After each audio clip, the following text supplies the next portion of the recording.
Sahabat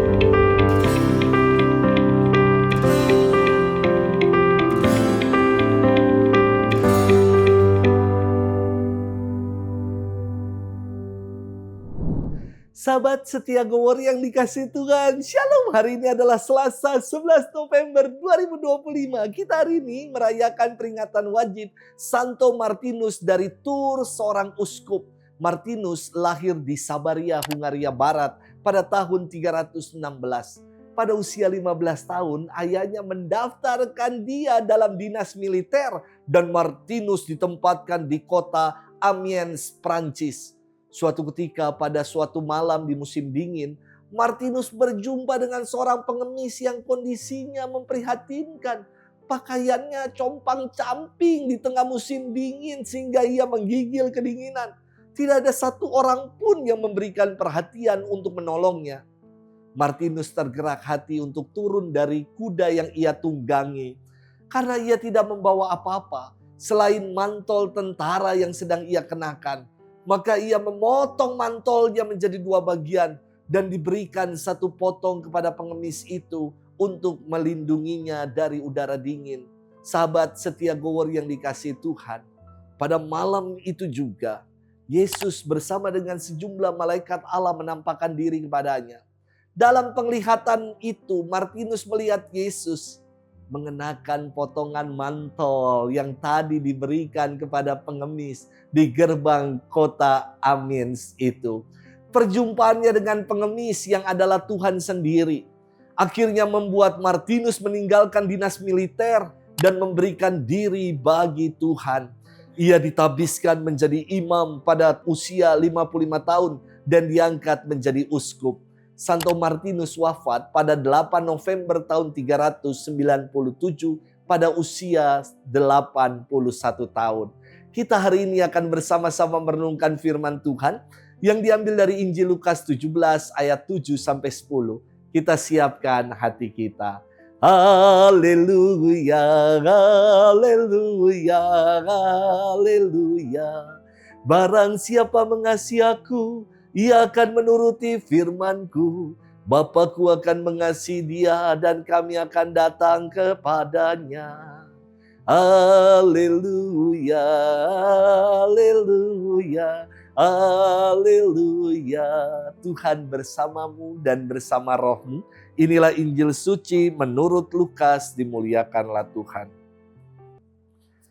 Yesus bersabda kepada para murid, siapa di antaramu yang mempunyai seorang hamba yang membajak atau menggembalakan ternak baginya akan berkata kepada hamba itu waktu ia pulang dari ladang, mari segera makan.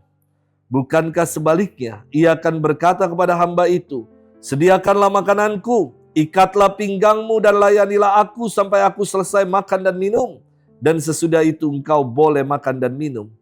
Adakah ia berterima kasih kepada hamba itu karena ia telah melakukan apa yang ditugaskan kepadanya? Demikian juga kalian, apabila kalian telah melakukan segala sesuatu yang ditugaskan kepadamu, hendaklah kalian berkata, kami ini hamba-hamba tak berguna. Kami hanya melakukan apa yang harus kami lakukan. Demikianlah sabda Tuhan. Terpujilah Kristus.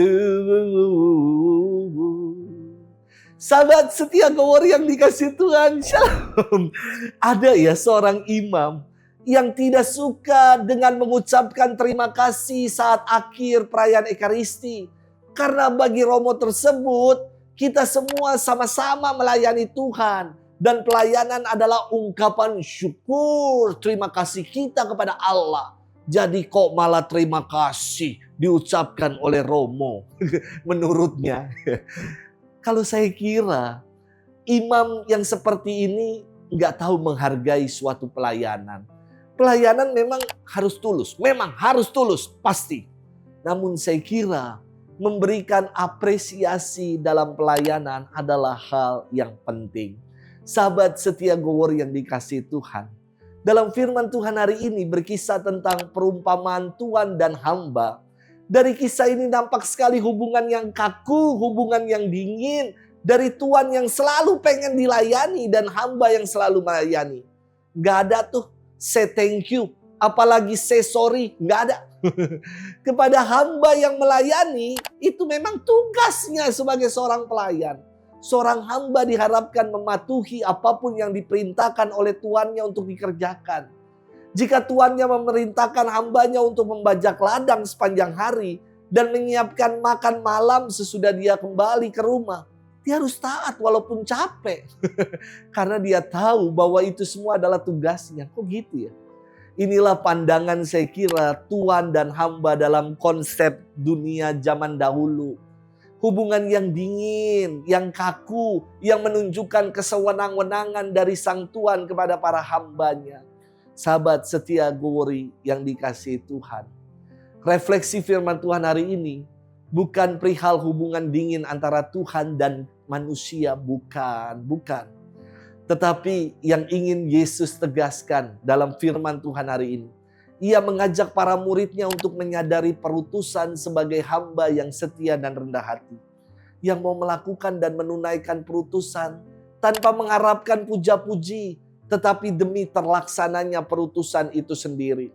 Sudahkah kita menjadi hamba-hamba yang setia dan rendah hati macam itu?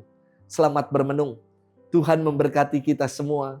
Bapa dan Putra dan Roh Kudus. Amin.